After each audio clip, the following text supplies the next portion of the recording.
What the going on this team, Jerry? Bury him! Bury him! Jerry, TJ Watt. He is the best defensive player on the planet. Go! Yes! Yes! We're going on my own Steelers fans! Bang! Run it down their throat! No! That's not a penalty! Game over! Game over! Don't ask me to do nothing! This is nothing! He's aggressive. Hello. Welcome back to another episode of the Steel Here podcast, where I'm your host, Kevin Adams, alongside my partner in crime jersey, Jerry Don. We're coming off of one preseason game. It wasn't a good game. Before we get into all of that, we're going to do an interview with John Rhys Plumlee, quarterback, wide receiver, utility man for the Pittsburgh Steelers. We'll come back. We'll discuss the game after that point. It's time to welcome to the show from the University of Central Florida, the Swiss Army knife of the Pittsburgh Steelers. Playing quarterback, wide receiver, kick returner, and punt coverage, he is number 18, John Rhys Plumlee. What up, John Rhys? Welcome to the show. What is up, guys? Yeah, good to be here. Glad to be here talking to you fellas today. Absolutely, brother. So you have a day off from camp today? Is that you in your dorm? Is that where you're at? Yeah, we're over here at St. Vincent, so we're in the dorms. But those off days, we soak them up, right? So I got to sleep in today. I'm going to do some recovery stuff, then study for me. I'm doing a lot of studying right now. I'm sure, trying to learn a few different positions now. So is this the first time that you've played wide receiver in your career? Or is this kind of something new where the Steelers are trying to get you to do? So I played ball at Ole Miss before I transferred to UCF. And in my last year at Ole Miss, they asked me to play receiver, and so I've done it for a year. But obviously, I haven't done it, in the past 2 years. So knocking the rust off, trying to figure it out again. Yeah, absolutely. Is it coming easy to you? You enjoy it? You enjoy it more than quarterback? I think I enjoy quarterback more. I'm just trying to show all the things I can do, right? I'm trying to make a squad, right? So they say the best ability is availability, right? And so I want to show that, I can return a kick, return a punt, I can block a punt, I can play quarterback, I can catch some balls, I can do whatever, right? I'm just trying to show all that I can do. Absolutely. What's the 40 time, John Rhys? So this last football season, had a knee injury, so really couldn't move around as quickly as I wanted to during the season because, I have this big, knee brace on my knee, and it wasn't 100%. But finally got that off, and then during draft prep and stuff, started getting my knee back right. But I ran a 4.49 at our pro day, our Big 12 pro day. Wow, that's good. Yeah, that's the information I have here is 4.49. But I saw you in the when you were back at Ole Miss. I think it was 2019. You were playing against Burrow's Tigers at that point in time. I think you had like 220 some rushing yards, 212 rushing yards, and 4 touchdowns. But they said if they would have clocked you during that game, it would have been like low 4s, high 4.3s. So that was a crazy game. Also, I didn't weigh as much as I do now, right? So I wasn't carrying around as much weight, so I was moving a little quicker, I think. John Rhys, so when you have you played kick return? Like obviously against the Texans on Friday night, you took the opening kick, you received that. Is that something you've done a lot in your career? Obviously, you're pretty versatile, but I don't remember you being a kick returner. No, I haven't done a ton of it. Again, that last year at Ole Miss, I was kind of doing the same, right? Like just trying to get on the field. And I played off returner and kickoff. Obviously, the kickoff rules were different then, right? There's obviously a new wave that's coming on now, but that was the only time I had done it. And so now I'm getting here and I'm catching punts and catching kickoffs, right? I'm trying to. My biggest thing is you want to receive the ball first, right? You don't want to go anywhere and have the ball going somewhere else, right? So that's the biggest thing for me. Early on was, hey, I just got to receive the ball, and then after that, I told the fellas, hey, look, this is either going to be a house call or a 911 call. So just I'm going to hit it, right? Whatever happens. And so, but yeah, it was good. It was fun. How does that even come about? Did you tell Danny, hey, I can return kicks if you want? How does that even come about? First off, Danny's awesome, right? Have y'all got to meet Danny? He's unbelievable. Yeah. Oh, yeah. Oh, No piece of gum is safe around that man. No. And I didn't even know he chewed gum like that until we got in the preseason game.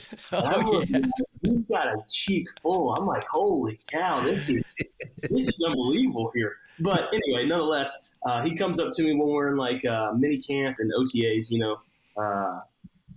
before we came to camp, and he was like, hey, would you have any interest of returning or doing anything? And again, same mindset, right? Like anything that I can do, I want to do, right? Like anything that any role I can fill, I want to fill. And so I was like, yeah, let's rock and roll. And so he started putting me back there, and I was catching balls, right? And now with the new kickoff rules, they can skip it to you, right, if they want to. Yeah. So we've been, obviously practicing, catching off the jugs, ball skipping to us. And I've caught some ground balls. I played baseball in college and through high school, so I've caught some ground balls. But when they're football shaped, they bounce a little different, right? So taking some crazy bounces, and it's been nonetheless. You like the new kickoff rules? Like, what's your thought on that? Obviously, it's as fans, it's interesting. Sucks. It's different. I hate it personally. I am a very loyalist to a traditionalist to the game. I think it's terrible, but I'm interested to hear what you guys think about it.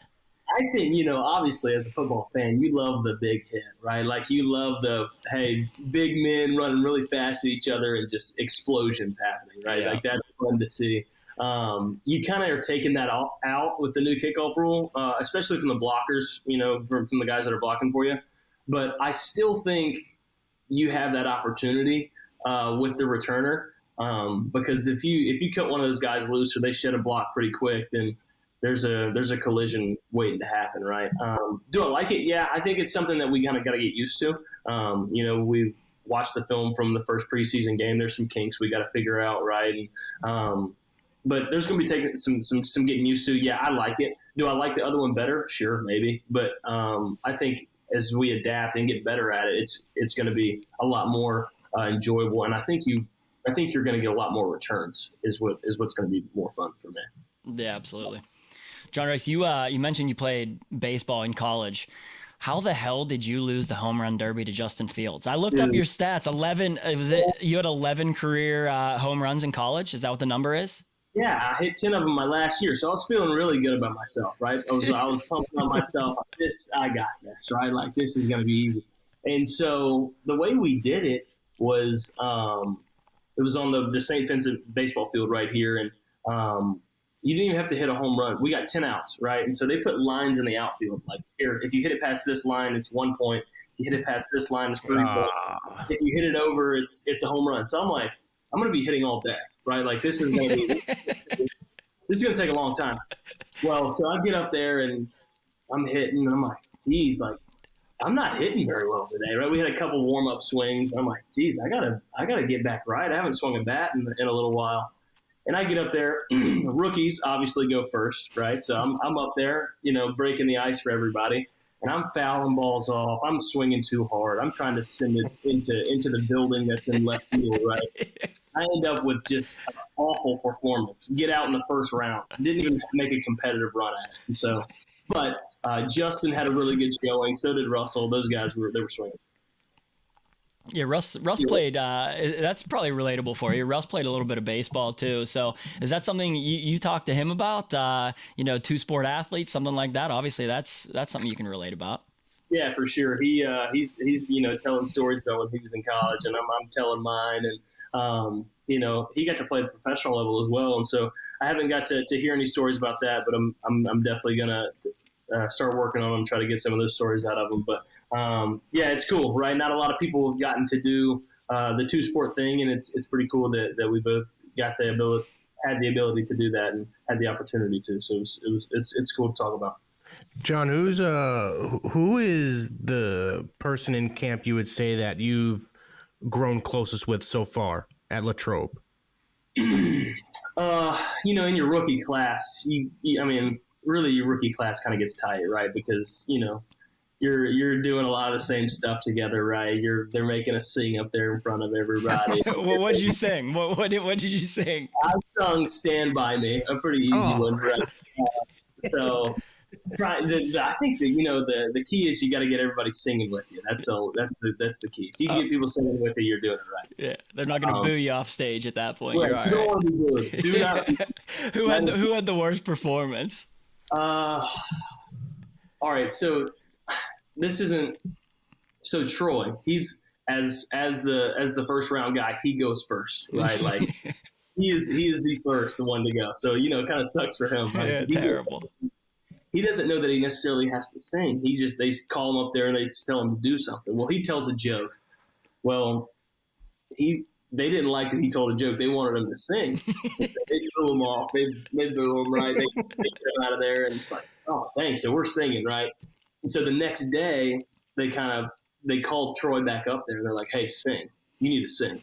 Well, Troy can really sing. Like, if you don't know that about Troy, he can really sing. So then at that point, he had a good comeback and he sang really well. I don't know I can't remember what song he sang, but it was a good performance. Really? Yeah, I mean that would be one of the last guys I would expect to have some vocals. But Yeah. Dude, no, he can sing it. I don't know if he wants me to tell him that, but he can do it. He can sing. John Rhys, what are your thoughts playing under Coach Tomlin? Obviously, we talk to a lot of guys, and they all say that he's the best coach they've ever played for. Where are you at with that? Any other coaches you can relate to? He's unbelievable. Talking about like a leader of men, like that's him, man.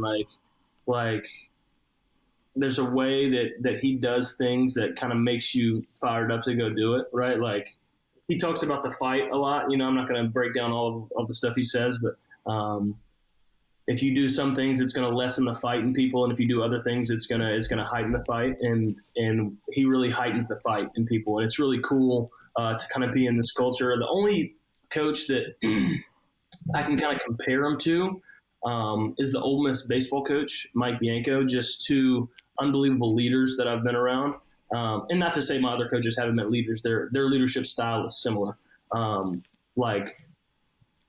Hey, when they speak, this is some really good stuff they're speaking about, right? Like you need to be tuned in and listening to it.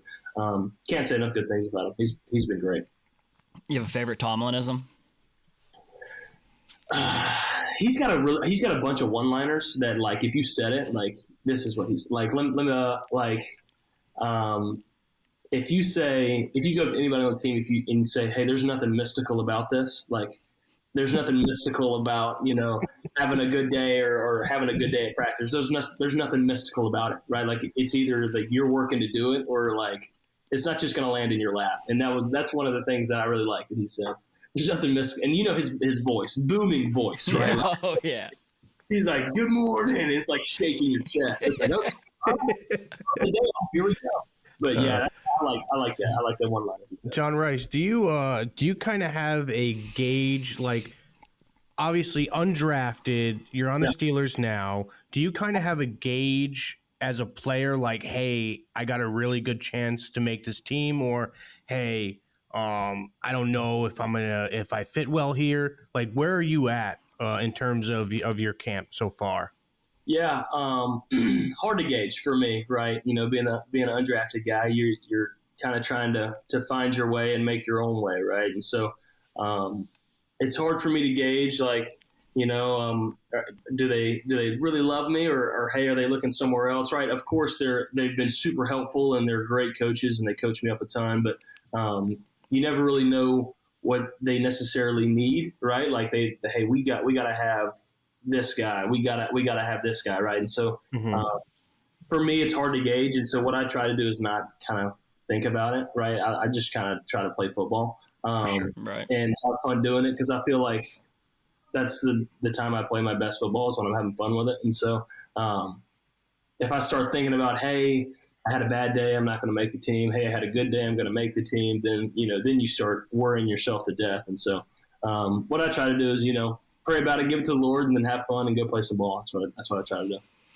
Now, John Rhys, are you in quarterback meetings and wide receiver meetings and stuff like that now? Like, have they moved you into both of those position groups, or are you still mostly with the quarterbacks, and when they have you run some routes, you do that stuff too? No, so I'm in the quarterback room, right? I'm playing quarterback, installing with the quarterbacks, watching film with the quarterbacks, and then when we get out on the field, Coach Z might come up and say, "Hey, I need you for two reps this rack in pass under pressure or in special period, right? Like, hey, I need you for 3 plays here. Like, all right, sweet, just let me know which 3 and I'll pop in there and get it done. Because as a quarterback, you gotta know, right? Like, so that's the studying piece that I've really been trying to lock in on, right? Like, it's a lot of studying for me, coming from a college offense to an NFL offense, right? The verbiage is different, the scheme is different, and so a lot of studying for me. But in doing that, because I've been studying so hard, I know a lot of times what individual receivers have, and I just have to get to the landmarks that they're meant to get to. Right. Yeah. John Rhys, are you planning on getting any snaps at quarterback this preseason game coming up, or like they don't fill you in until later on in the week? Yeah, it's going to be later on in the week when they tell us. Hopefully, fingers crossed, right? We hope that we can get in there and mix it up. But, again, I've always told myself from a young age in high school and in early college as well, like, you don't work because you're promised an opportunity. You work because an opportunity might come, right? For sure. And so that's kind of how I've always been wired. And so kind of working for the unknown opportunity, right? Whatever that looks like and whenever that is. I'm working to be ready for it. That's a great fucking mindset, because a guy like you that's obviously coming in, fourth on the depth chart as far as a quarterback, the fact that you've taken on the mentality of I'll do whatever it takes to play football, like wherever you need me, I'll do it, I think it shows it's a testament to who you are as a person. You know what I mean? It doesn't matter. Adversity comes. You're going to find a way to push through it as far as that's concerned. That's what I think a lot of the Steelers are trying to find, guys like that, willing to help the team in any capacity that they can. And so it's nice to hear you talk about that so willingly. A lot of guys wouldn't do it. I mean, think about it. There's a lot of guys that would be like, no, I'm a quarterback. I'm not doing it. Even though you're wildly athletic, the fact that you're willing to do that says a lot about you personally. Sure, I appreciate that. I feel like I've been blessed with the ability to do a couple of different things, and so when given the opportunity, I try to showcase that. And so, but nonetheless, right, love playing quarterback. I feel like that's what I'm best at. But again, hey, if it means I get to play football, let's play football, right? Let's do it. Are there any like pranks some of the veterans play on the rookies at camp? Pranks. They haze you. You get hazed in there. Is that something that happens in the NFL? I mean, they're gonna get after me a little bit in the quarterback room here and there because I'll make a dumb mistake every now and then just because I'm learning at a really fast pace, and so I'll do something that's just super bonehead, miss a motion or something else, and so they're gonna get on my head for that. In the O-line room, I feel like they get after guys a little bit more, because they have Zach, Troy, and Mason, right? They have 3 rookies in there, yeah. And so I feel like they get after those guys more than necessarily the quarterback room does. They've told me some funny stories because they'll have to go up there and like start every morning with a joke. Like, hey, you better have a joke because if they call on you, you gotta get a joke, right? So I think as far as the hazing goes, the O-line probably has it a little bit tougher than me. But it's been fun. It's all been good. Yeah, Russ doesn't really seem like a prank guy, right, Kev? I mean, he's all business. Russ all business. He's hilarious, guys. I mean, he's awesome, right? Going from being a Russell Wilson fan to now you're in the same room as him. He's awesome, but he's hilarious too. Like, obviously knows the game like the back of his hand, right? Like he's been doing it for a long time. But he'll crack a joke at me or something about playing baseball or he's like what I like to call it sometimes when people or my family ask about him, because everybody wants to know about Russ or wants to know about Justin. It's like you have to remember he's a dad too. Like a lot of these guys are dads, right. And so he'll crack a dad joke every now and then. It's like, okay, all right, there's the reminder that hey, Russ is a dad as well. He's unlimited. That's Mr. Unlimited. Right. John Rhys, in looking you up, you were drafted 3rd overall by the Arlington Renegades in the UFL. Is that something like how does that work? So obviously, if you get signed to the Steelers, you make the team, or like even if you make practice squad, how does all of that ultimately work for you? I don't know completely. I do know that if the NFL doesn't work out, right? Like if worst case scenario happens, the NFL doesn't work out, Steelers don't work out, and I went to play in that league, they hold my rights, so I couldn't play for a different team in that league. But as far as that's now you know as much as I know. That's as much as I know about it. Yeah, so if you hypothetically you make the Steelers though, like Arlington can't be like, hey, you belong to us, you can't play for the Steelers. Like they'll relinquish your rights to the Steelers at that point. I'm assuming. No, that is not. Yeah, at least to my knowledge, no, I don't think that is true. I don't think that's right. Hey, third overall, baby, take it. Wins or wins, baby. I told everybody here, look, I was drafted third overall. I'm a first rounder, and you can't take it away from me. Yeah, right. Hey, wins or wins. The day I die, I'm a first round draft pick. You can't tell me anything. That's great. John Rhys, growing up, did you have were you a big, obviously baseball and football fan, but were you a professional fan? Obviously you grew up in, was it Hattiesburg? Is that where you're from? Right. And down there it's Brett Favre country. Right. And so that was my guy growing up. Brett Favre was like that I wanted to be Brett Favre. I wanted to be number 4. I was running my mom and dad have pictures of me running around in a diaper and a number 4 jersey. Like that's who I wanted to be. And so, but then growing up, his youngest daughter, Breeley, and my older sister, Ryan, became really good friends. They went to the same high school. They played on the same volleyball teams. Oh, wow. And so they played on the same travel volleyball teams. And so we got to know the Favres. And ultimately, I got to know Brett as well. And unbelievable guy. Even through all the way through high school, through college, right? Like he's been, willing to give a helping hand. I went and thrown with him a couple of times. He's an unbelievable dude. But yeah, that was my guy growing up. I wanted to be Brett Favre. So you were a Packers fan, is what you're saying. You were a Packers fan growing up.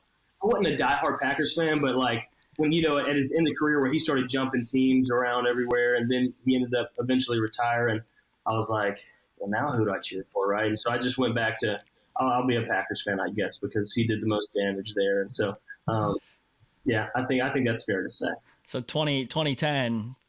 Packers, at that point, Brett's not there. Obviously, it's Aaron Rodgers, but the Steelers have a crushing defeat in that Super Bowl. You were cheering against the Steelers that day, weren't you, scumbag? Don't do that. Don't do that. You were doing that. No way. No way. I plead the fifth on that one. That's awesome. John Rhys, what's dorm life like at St. Vincent? Obviously, it looks like the rehab facility I was at for drugs.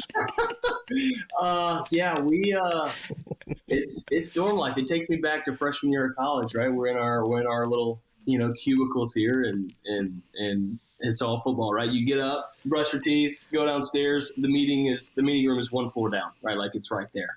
So it's all ball, which is cool. And kind of drives you crazy at the same time, right? Yeah. Like you wake up and it's like I'm in a jail cell, and then you go down, it's like, hey, I'm with the fellas, right? So it's cool, but it's neat because it kind of forces you to be around your teammates a lot more, right? Like I think at other spots, you go to camp after practice, guys are going home to their families, right? Which a lot of guys have families. You're going home to your family. Well, here we're stuck in the dorm, right? And so we'll have snack outside. We have cards. Guys are playing tongue, Blu-ray. Like we're sitting around and kind of I think it helps in the team building process. Like you're around the fellas a whole lot more, and you can definitely see it. How's the food? Food has been really good. Here at the cafeteria here at St. Vincent, they've been serving us 3 meals, and then at nighttime we get a snack, which is essentially a 4th meal. They'll bring in Chick-fil-A, they'll bring in Monterey Bay. They're bringing in good food. So it's not shitty college cafeteria food. No, it's not. It's good food. It's good food. They have a pizza. They have a pizza brick oven pizza here. That's pretty good. I'm eating it every day.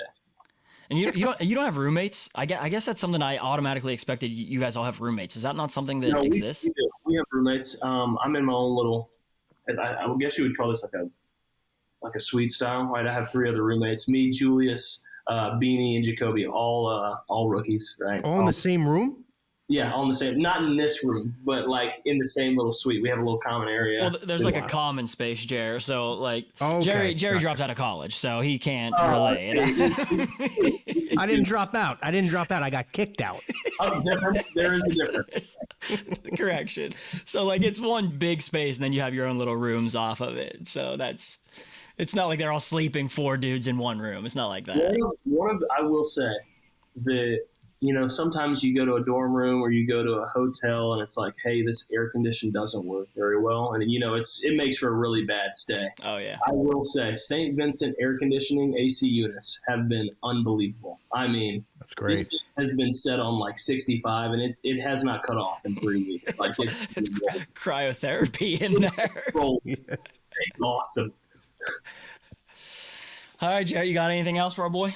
No, dude. I wish you the best of luck, John Rhys, man. I'm hoping you make the team. Love watching you out there, and I hope you get some snaps. I want to see you get some snaps this week. Yeah, that'd be great. But again, waiting for the opportunity. Wherever it comes, whatever it looks like, we're gonna get out there and mix it up.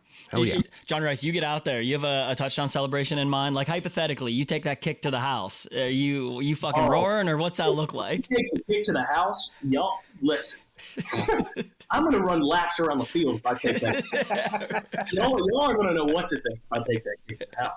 I don't have a plan, but just be ready for something crazy. Well, we wish you the best, brother. I hope you stay healthy, make the squad. We're looking forward to watching you play. We appreciate you taking the time to come on the Still Here podcast with us. Wishing you nothing but the best. Heck yeah, fellas. Hey, I appreciate y'all having me on, and God bless. Absolutely, brother. Thank you. Have a good one. All right, man. John Rhys, he's a good interview. He's actually a pretty funny dude. I'm really pulling for him after talking to him. He's funny. Anybody that is committed to doing those types of things, anything it takes to make the team, I'm all for that. Whether he makes the team or not is yet to be seen. He's got an uphill battle, obviously, quarterback 4, but the fact that he's willing to do the punt coverage, the kick returning, playing a little bit of wide receiver, you never know the value that the team sees in that. So we'll see how that shakes out. Yeah, well, you see Beanie Bishop undrafted, right? Exactly. I mean, he's pretty much the starter now, it looks like, but hopefully John Rhys makes the team. I'd love for him to see him on the field returning some kicks. Absolutely. He's electric. A lot of people don't know when he was at Ole Miss, this guy was a fucking freak, dude. I mean, you get him in space, he was a monster. Just go back, just Google search John Rhys Plumlee versus LSU. 4 touchdowns, 212 yards. The guy was a machine. Oh, he just shredded their defense in that game. So he's fun to watch. If they find a place for him, that's awesome. But Jerry Don, a guy we need to find a place for. What the hell is going on with the Brandon Aiyuk saga?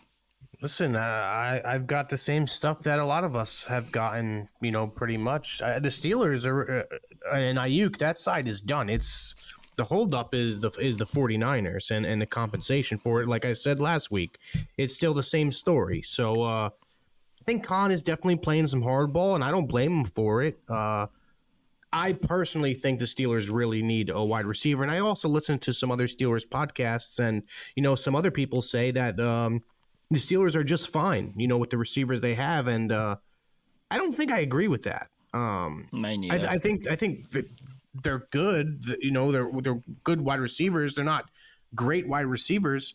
Listen, we've been saying this for years. You have to score points, okay? You have to score points in today's NFL, and I don't know if this offense that we're going to put on the field and these receivers, if we're going to score 28, 30 points a game. I don't see that. I see the same type of ball that has been played for the Steelers like this last, 7-8 years, where it's like defense. We'll keep the game low scoring, and we'll try to win the game in the fourth quarter.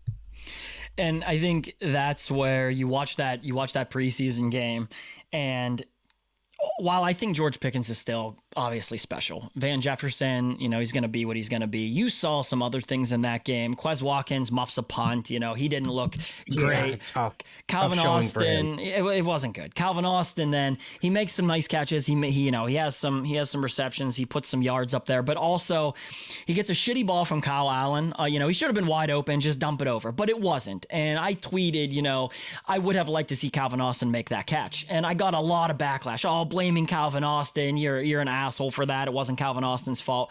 If you go back and watch the play itself, he's inbounds when the ball hits his hands. He just alligator armed it, tips off his fingertips. For the people that are upset that I'm not blaming Kyle Allen and instead I want to blame Calvin Austin will play on Sundays. Okay, he will be part of the Steelers' plans on offense. Kyle Allen will not. And if he is, the season went to shit anyway, so I don't care. So I'm going to hold guys that I expect to be playing on Sunday to a higher standard. The ball was not perfectly placed, but you still would have wanted to see the guy come down with it. And so...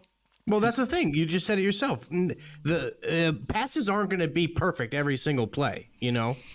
So there's some catches that you're going to have to make that are tough catches, but hey, you got to make those catches if it hits your hands. Oh, hold on, Jerry. I have to come to this just because right before we ended the John Rhys Plumlee interview and we started this recording, I get a DM from a Steelers beat writer. All right, I'm not going to say the guy's name. Very well respected, high end. He said, heard it's today. I said, we're going to land him today. Let's fucking go. And he said, you know how crazy this is. It could change in a heartbeat. No way I'm reporting that. Last thing I need is to be wrong. It's not Pony. This is a very well respected Steelers insider beat writer, and this is what he is saying. So, it feels like the fucking Brandon Aiyuk saga could be coming to an end, but it needs to end. Last week we come on here, we're confident. Jerry is confident that his source is right when he said it's done.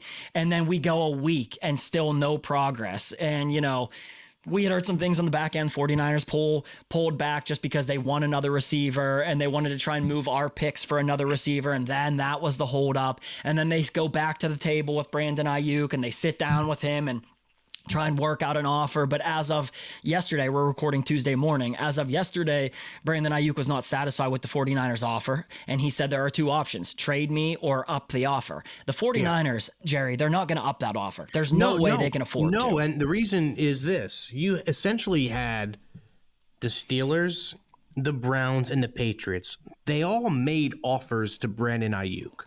Contract offers, right?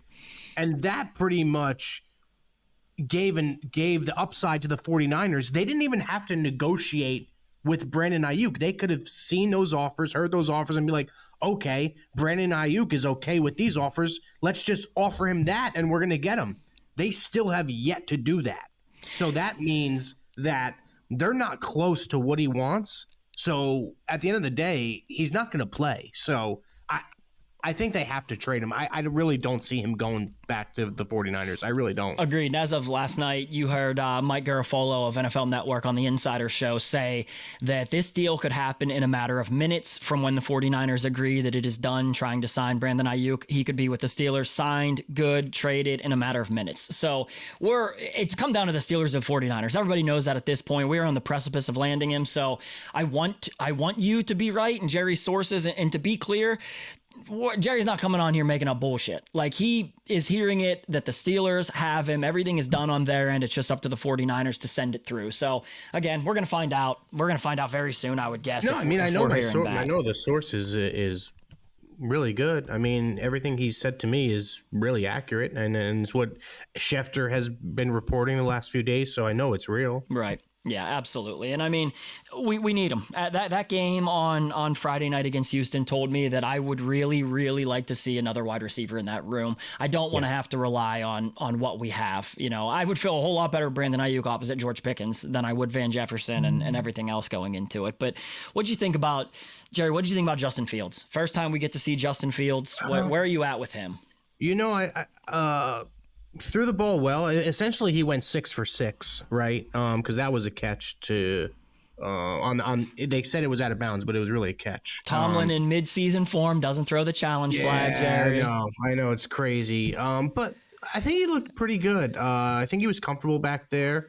There was 2 fumbles, which I don't like at all. That's just rookie mistakes. You shouldn't be making those mistakes. A couple of years in the league. But I think he played well. He showed a couple flashes, but nothing that jumped off the page at you like, oh my God, this guy is the guy. There were some sacks that I didn't like that he took.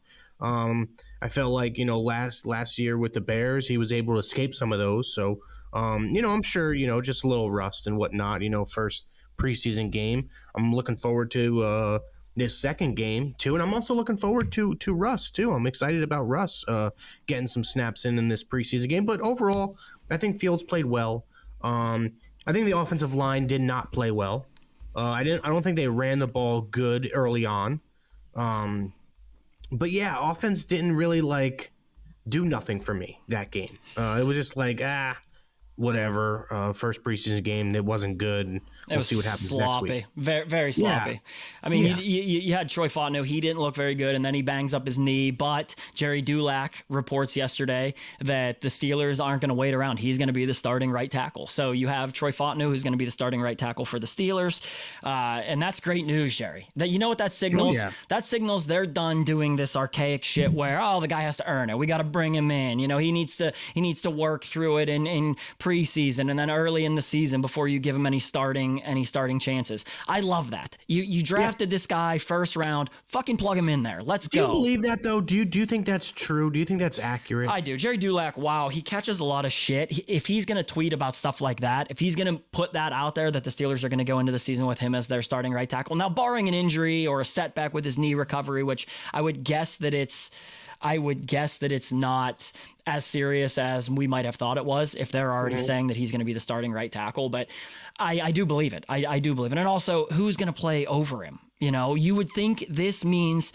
he plays right tackle, and then you bring Broderick Jones, who also did not look good Friday night. I mean, neither of those guys looked very good. Be all the way real about it. And, you know, Nate Herbig at center, he didn't look very good at center. You know, he was part of the botched snaps. Now, whether that's on Justin Fields or it's on, you know, Nate Herbig at center, it's hard to know without actually being the one in the exchange or in the meetings thereafter. Well, they both blame themselves, so who knows? Right.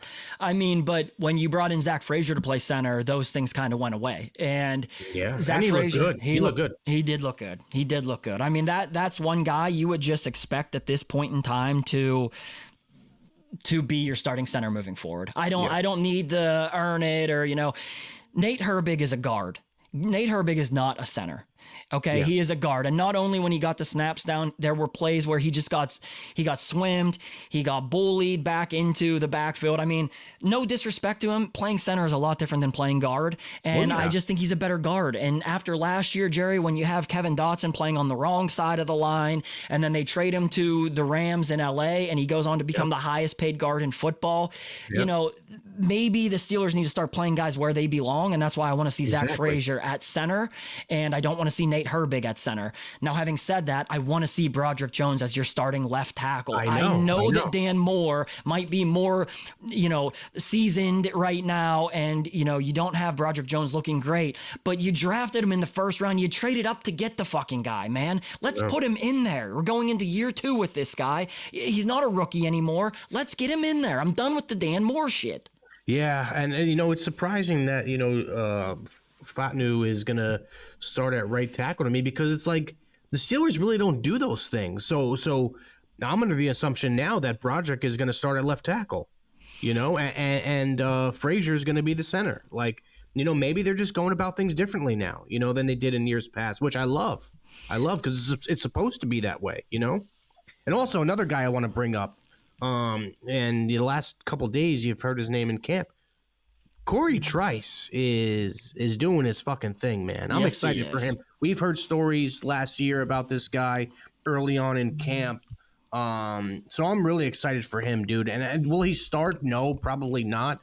But I think he's a good cornerback 3, man. And I think you can use him on the field, you know, to give Joey Porter a rest or you know, go in the nickel or something like that, you know. Yep. I think sky's the limit for that guy. He's a big body, physical, plays just like Joey Porter. And when you watch them on the field, it's like it's hard to tell each of them apart because they have the same exact play style. Say build, long arms, press coverage. You know, you see that Dante Jackson, the Steelers cornerback 2, is a little dinged up right now. He didn't practice yesterday. Now there's no practice today, so he'll have an off day anyway. But it's interesting to see what that is. But all that does is means more reps, more early reps with the ones for Corey Trice. And what Jerry's alluding to, for those that don't know, that we talked about on prior episodes, we were told by, you know, pretty high. And at that point, it was guys like Kenny telling us, man, Corey Trice is good. He might be just as good as Joey Porter Jr. Yeah. Now, the question marks coming out of college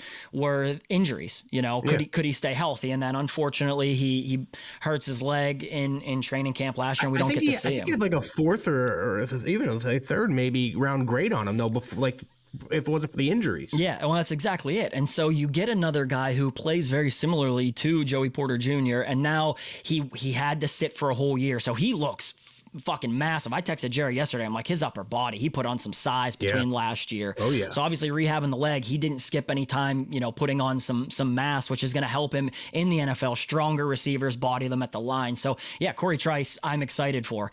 Jerry, Peyton Wilson. Oh, dog, baby. That's the guy I was most excited to see play football, and he did not disappoint. He had some bad plays, but he looked fucking great. The only thing that scares me to him about him is like he like plays off of instincts and whatnot, and you've heard him talk about that before. He has the capability to just overshoot something so fast and like totally miss, which he did, I think, one or two times the last game, because he's just so fast and he just gets the ball so quick. So you'll have some of those plays where he'll, blatantly miss a tackle or something because he's just moving so fast. But dude, he is dangerous. I'm excited to see him on special teams as well. Oh, yeah. I mean, that guy, dude, he's a fucking rocket ship. You know what he does? Fun to watch. You know what he does? You were hoping that Devin Bush would do with all of his speed, and he just never would do. Crash the fucking hole. And he does. And so you alluded to it. Yeah, sometimes he's playing too instinctually and he's over pursuing, and it's getting him in a little bit of trouble. But I would rather a guy that is willing to put his face in the fire and put his head down and crash the hole versus a guy that's getting washed at the second level by linemen that are breaking through. And so when I saw him making some of those plays, and he was everywhere, Jerry, he's sideline to sideline. He got beat in some pass coverage. He didn't look great in some coverage, but those things come. That's going to be a feel thing in the NFL, knowing where you should be, breaking on routes and coverage, things of that nature. But from a strictly snap the ball, get the ball standpoint, that guy does not disappoint. He is going to be something for the Pittsburgh Steelers. You said last week you think he'll start by week 4. I don't even think that's crazy. Initially, when you said it, I'm like, he'll see time. I don't know about start because Landon Roberts is pretty damn good and Patrick Queen is obviously Patrick Queen. But the more I see him play, the more I want to see him play, and the more I think that he could be very, very special in that middle linebacker role for us. Oh, dude, yeah. Super excited for him, and he's a rookie, dude. Could you imagine if he stays healthy? What it'll be like in year 2, 3? Dude, sky's the limit for that guy. Super excited for him. Can't fucking wait. Another thing that got me. Well, the points weren't on the board. We didn't score a ton of points in that game. The offense was just, they couldn't finish in the red zone, a little bit sloppy, couldn't finish drives out. However, it was a lot of the play calling you saw early on with Justin Fields, the play action, Jerry. Play action, getting him out naked boots, and he throws a little side arm to George Pickens. And George picks up the first down, throws around the defender when he makes that throw. But it was the play calling for me, play action. It was like a 25-yard completion left side on a fucking dart, an absolute frozen rope dime from Justin Fields. He to me looked like what you think he was going to look like. He was good. He moves around with his legs. He did take some sacks. He took some sacks that I prefer that he would have got rid of the ball. Especially he took a sack down in field goal range, takes a sack that bumps them out of field goal range. Those are things you just cannot have as the starting quarterback, especially the Pittsburgh Steelers starting quarterback. We've dealt with that for too long, not being able to finish drives or get points when you're down in that area.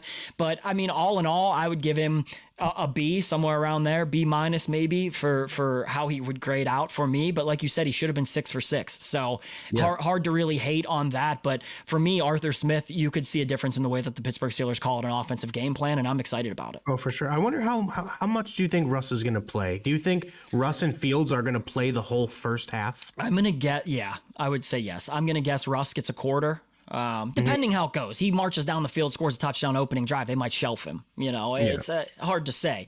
I want to see Russ play some, though. Let's remember, Jerry, it's not like this is Big Ben in year 10 where he doesn't have to play until the final. He doesn't know the Steelers. They're not familiar with him. He's not familiar with them. They're feeling each other out at this point. I want to see him play. I would like a quarter out of him. I would like another quarter out of Justin Fields. And then second half, you can go to Kyle Allen and who knows, John Rhys Plumlee maybe gets in there for some snaps.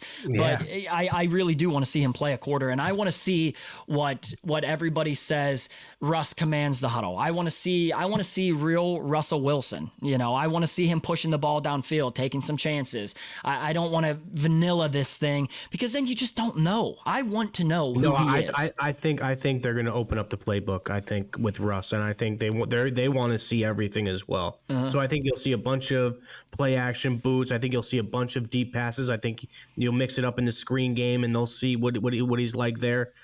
So yeah, I think you're going to get everything this second preseason game. So one thing that was concerning, and I talked to you about this, is so obviously they play Stroud. Stroud plays, he starts, he plays quite a few series. We contained him a little bit, but then you let the Tank Dell touchdown get away for like 60 yards or whatever it ended up being, and they said it was a miscommunication in the defense, in the secondary. I don't want to go through another season where we're doing the miscommunications in the secondary, man. Yeah, no, I mean, it's not good. I really. Well, granted, Minka wasn't out there. Exactly. You know. So, but for me, I just don't want to see that shit. That's what scares me. Is how many seasons are we listening to the miscommunications in the secondary? But all in all, it was a sloppy game. It's preseason game 1. A lot of guys that aren't going to be playing are out there. You don't have T.J. Watts. You don't have your Alex Highsmith. Cam Hayward didn't play. Minka didn't play. Running game. You think TJ will play this one? I would kind of be shocked if he didn't. Yeah. I mean, if they're going to play Russ, maybe a series. Yeah, he'll probably play like a series 2. I don't think he plays more than 2 series, right? No, it's a lot different than it used to be. So remember, it used to be preseason game 3 was the one you'd see all your boys, and then preseason game 4 was kind of just a wash, get it over with. Now that there's only 3 preseason games, I mean, I would say that you're going to see him a little bit. I think you would see him a good bit, in next week's game. But I would like to see, I hope that the Bills do play they're starting their ones, because I would like to see our ones against their ones, because that's a test. They pretty much marched up and down on us in the playoffs. That's somebody you would expect to possibly have to go through in the playoffs if you want to get to where we want to get to. So I hope they do play their starters and we get to see some of that. But all in all, sloppy game, preseason game 1, nothing to get too upset about. Where are you at with it for right now, Jer? I'm just a little nervous on the the receiving room is my biggest concern, man. It's Roman Wilson has been hurt. Okay, he's a rookie, so you don't really know what to expect when it comes time for Week 1 Sunday. Okay. Yep. When Sundays come around, Van Jefferson was never really a 2. You know what I mean? So you don't really know what to expect from him either. George, you kind of know what you're going to get, and I think he has progressed since last year. I think he'll be better than last year. But this all is all what I'm trying to say is how do you really know these are your guys? Brandon Aiyuk already has a track record of being a really fucking good wide receiver, and why go 95% all in and then not go 100% all in? Because Steelers are almost there with the offseason they had, the free agents they've acquired, the way they drafted. They're almost all there. Why shortchange yourself? You're almost there. You might as well go all in, go get Aiyuk, get the deal done. And now you see that roster on paper and you're like, holy shit, this team is fucking loaded, bro. This team's not just loaded on defense. They are loaded on offense as well, with the two-headed monster at running back, and Najee and Warren, the tight ends they have, the receivers they have now. And listen, Roman Wilson could be great. We don't know that. I just don't have high expectations for a smaller rookie coming into the NFL and being, possibly a wide receiver 2, wide receiver 3. I don't know. We didn't. Calvin Austin really didn't do much last year. We had high hopes for him, but that didn't turn out great. He didn't have the best year. He's just little. He's little. For me, that's the thing. He's just a little receiver. Your wide receiver Roman cannot be a little receiver. Roman is not a big guy though either. Right, but Roman is going to be your slot wide receiver. While we fucking hypothesize about is Roman Wilson going to be your wide receiver 2, he's not. He's just not. That's not who he is. He is a slot receiver that is going to have success out of the slot. Now, could he play outside in some instances? Yes. Now you say that. Okay, great. Now what happens if Van Jefferson gets hurt? Well, that is my concern. That's why Van Jefferson would make a great 3, or a backup to one of those guys. You put him in on maybe 4 receiver sets, shit like that. But Van Jefferson, I would prefer if we go into 2024 season and he's not your wide receiver 2. I cannot get over this Brandon Aiyuk thing, and I don't think the Steelers can get over it either. Jerry, they have $17 million in cap space or whatever it is, and they haven't spent it. This is a team that perennially spends right to the fucking number, bro. Every dollar. And so to go through this, it's not like they're adding to the defense. Justin Simmons was a guy, the safety that was floated. Maybe they could sign him, possibly, but you would think that they're saving this money for a wide receiver. Omar Khan did not trade Deontay Johnson away to go into this season with Van Jefferson as his 2. Again, no disrespect to Van Jefferson, but that's not what he did it for. I would be highly shocked if they look at this roster and they're like, yeah, we're good with that. Let's roll it out there. Yeah, I'd be shocked as well. That's why I think a deal is going to be done. I really do. Agreed. And especially because, the DM, and so you guys know, I'll show you a little bit of what it says. Just keep it could really change. I just don't need that bad PR right now. Ha ha ha. And so I don't know if you can see that. You know how, you know how crazy this is. It could change in a heartbeat. No way I'm reporting that. Last thing I need is to be wrong. Heard it's today. We're going to find out. We're going to fucking find out. There's no way the Niners are dragging this thing out. So we're going to find out here very soon. Jerry Don, anything else you want to discuss this episode? It was a good one. John Rhys Plumlee, great interview. Great cat. No, I'm excited, man. I'm excited to get to see Russie out there in action. I've said it on the podcast before. I think he is the QB1. I think he'll play the whole year. I think he's good. People call me crazy. I'm very biased on Russie, but I think he's going to play the whole year. I really do. I'm coming around to the idea. I flip-flop on this pretty much daily. It depends on the day. You'll get where I stand on who I think the Steelers starting quarterback is going to be by week 18. But it should be Russ. You would think it's Russ. If Russ, does what he was brought in here to do, it will end up being Russ. So then we had the conversation last week. What do you do with Justin Fields then? Is Justin Fields going to be the guy, next year, et cetera? The more I got to thinking about it, the more maybe you give Russ this season, see how things go, and then you also sign Fields to maybe a 2-year extension that's fairly cheap. You know what I mean? Maybe they're shelving him this year because they have the ability for him to learn, get 100% comfortable in the system. He's still young as shit. He's still younger than Kenny Pickett. He is still younger than Kenny Pickett. So maybe So maybe you have the ability to then get him cheaper moving forward after this season. So, we're going to find out. These things are all going to play themselves out. This week, biggest thing to watch is Broderick Jones your starting left tackle? Is Dan Moore Jr. your starting left tackle? Is Nate Herbig your starting center? Or is Zach Frazier your starting center? To me, those are everything else is going to work itself out. There's not many other positional battles that are incredibly important to me. I think defense is pretty set. Defense is set. You know the guys you're going to have. Now, who's going to get more reps? Is it going to be middle linebacker Landon Roberts, or is it going to be Peyton Wilson? Those things, again, they're going to work themselves out. But the biggest battles for me on who I want to see make the starting roster, it comes down to Dan Moore Jr. and Broderick Jones and Zach Frazier and Nate Herbig. So that's what I'm most interested in seeing this week. We appreciate the shit out of you guys. We will be back here again next week.